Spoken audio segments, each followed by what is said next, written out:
Tennessee. Okay. Now, I did have a chance to watch a little bit of this Tennessee team right here last week. Now,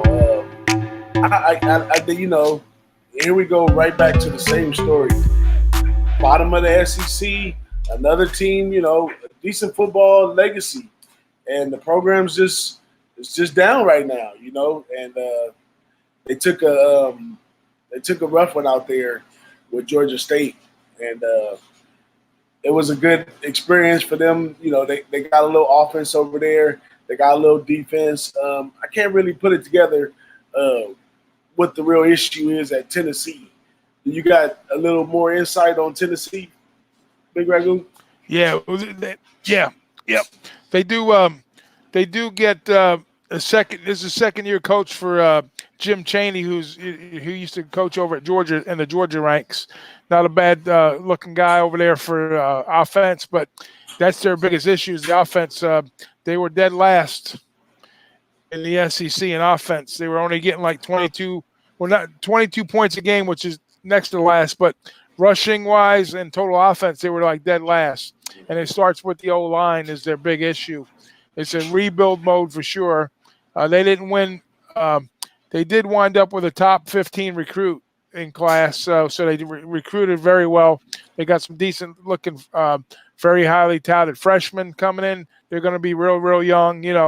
They do have their issues, but they do bring back 8 and 7, 8 on offense, 7 on defense. So that's a good look.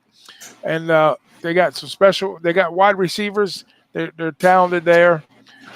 They tight end. They got a senior tight end. They got a junior quarterback. Jarrett Garantano is supposed to be a pretty good little quarterback, and they got a junior running back. So overall, the offensively speaking, they do have the talent there, but it's a matter of just buying into the system like we talked about in college. Second-year coach. Last year, rebuild.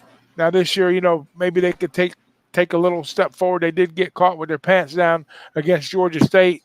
They got BYU coming in this week, and then they got 3 home games. Georgia State's in L, BYU this week, Chattanooga. Then they got to go on the road and play Florida for the 4th game. So I don't think they expected probably to lose this game to Georgia State, probably to get them ready to take on a tough BYU squad. So that's who they got this week, BYU.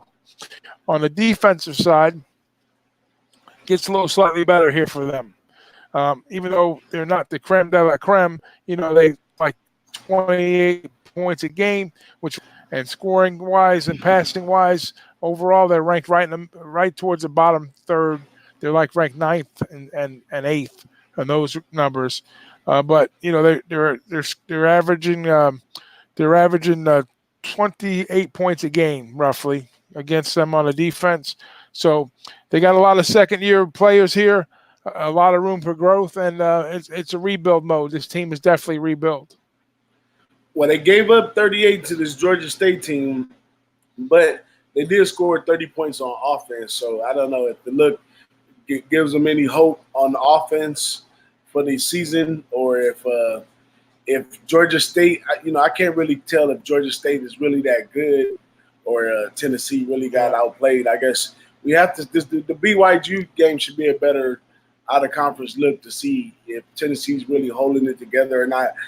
For the BYU Utah game, BYU is missing a lot of tackles, missing a lot of fundamentals. So should be a chance for Tennessee to exploit that if they are in a position to do better this year on offense.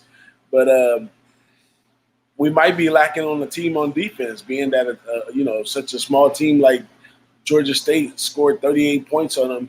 The hole could be in the back of the boat instead of the front of the boat. So I don't know. It might just be a trade of problems overall.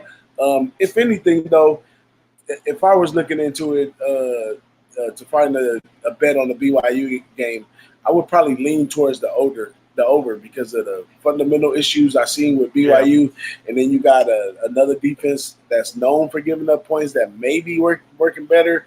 So might got a good look at an over coming up with this Tennessee team.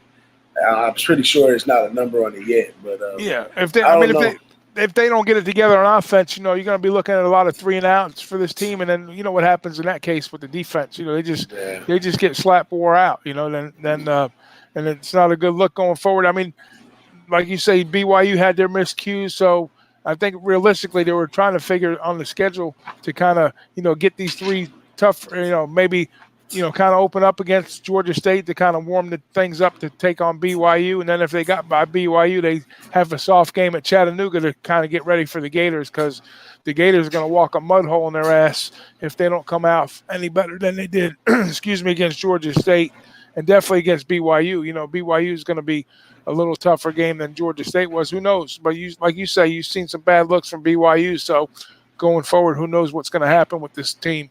There's a lot of question marks here. Absolutely, and that's what you want when you bet. You want to find the question marks, try to pick it up and answer it. That's how you get to the money. That's right.